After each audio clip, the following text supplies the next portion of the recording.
UP की हार के बाद बीजेपी की गहरी टीज। हार के बाद बीजेपी में बेचैनी। आखिर क्यों छिटका कोर वोटर? बीजेपी को मिल सकी 33 सीटें।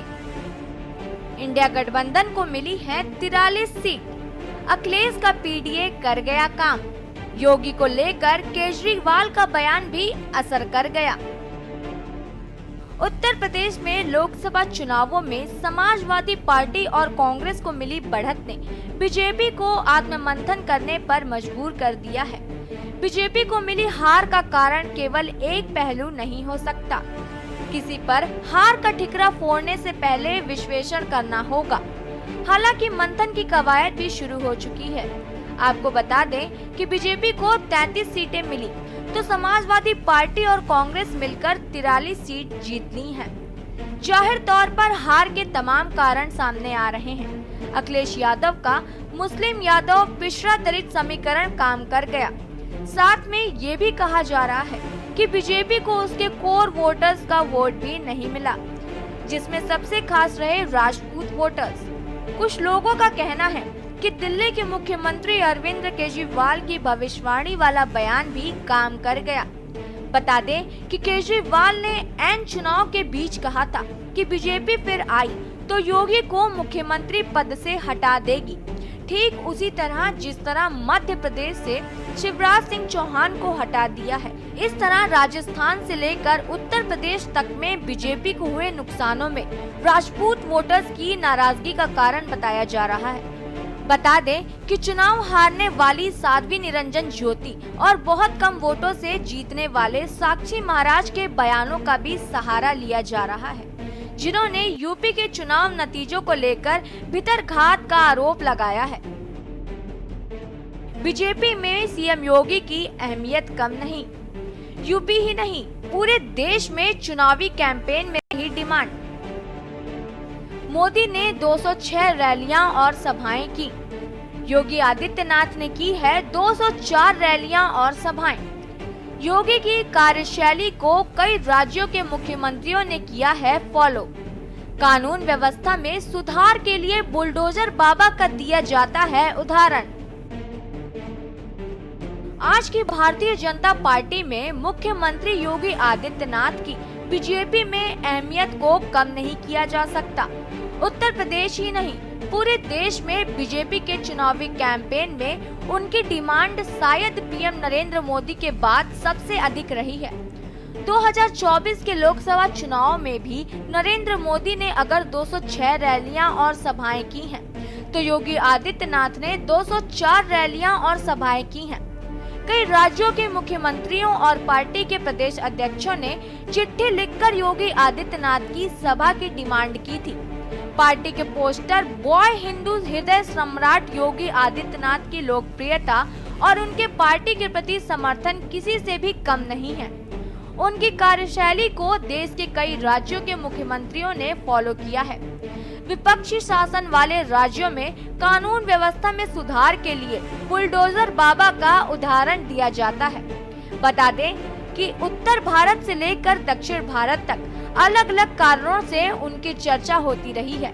2019 के लोकसभा चुनावों और 2022 के उत्तर प्रदेश विधानसभा चुनावों में कानून व्यवस्था की गारंटी के रूप में उन्हें देखा जाता रहा है। इस बार भी उत्तर प्रदेश की कानून व्यवस्था और विकास के लिए स्वयं पीएम मोदी ने कई बार उनकी तारीफ की थी। हार के कारणों का पता लगाएंगे टास्क फोर्स। टास्क फोर्स के लिए 60 से अधिक लोगों का चयन। बीजेपी कम मिले मतों के बारे में पता लगाने में जुटी। पिछले चुनाव की तुलना में इस बार करीब 9% कम मिले हैं वोट। बीजेपी के सामने विधानसभा उपचुनाव का लक्ष्य। यूपी में लोकसभा चुनावों के बाद 9 सीटें खाली हुई हैं, जिनमें विधानसभा उपचुनाव होना है। खास तौर पर बीजेपी और सपा के सामने उपचुनाव का इम्तिहान। बहरहाल इन सब खास बातों के बीच लोकसभा चुनावों में यूपी से मिली घात बीजेपी को बेचैन किए हुए है। केंद्र में मोदी 3.0 सरकार के गठन के बाद बीजेपी के जिम्मेदार अब यूपी में पार्टी के ग्राफ गिरने के कारणों की पड़ताल करेंगे। लोकसभा चुनाव में भाजपा का टास्क फोर्स हार के कारणों का पता लगाएगा। पार्टी को कम मिले मतों के बारे में बीजेपी पता लगाने में जुटी है। टास्क फोर्स के लिए 60 से अधिक लोगों का चयन किया गया है। बता दें कि तय किया गया है कि भाजपा के पक्ष में कम मतदान की जांच होगी। ये भी पता लगाया जाएगा कि गैर यादव ओबीसी और गैर जाटव दलितों को भाजपा से बिदकाने में किन किन लोगों का हाथ है। साथ ही भीतरघाट करने वाले पार्टी नेताओं का भी पता किया जाएगा। केंद्र में भले ही लगातार तीसरी बार भाजपा की सरकार बन गई है, लेकिन पार्टी के लिए सबसे मजबूत सियासी जमीन यूपी में खिसकने की टीज बीजेपी नेताओं को हो रही है। इसीलिए अब पार्टी ने नुकसान पहुंचाने वालों के साथ उन मतदाताओं के बारे में भी पता लगाने का फैसला किया गया है, जो इस बार भाजपा के बजाय विपक्ष की तरफ खिसक गए हैं।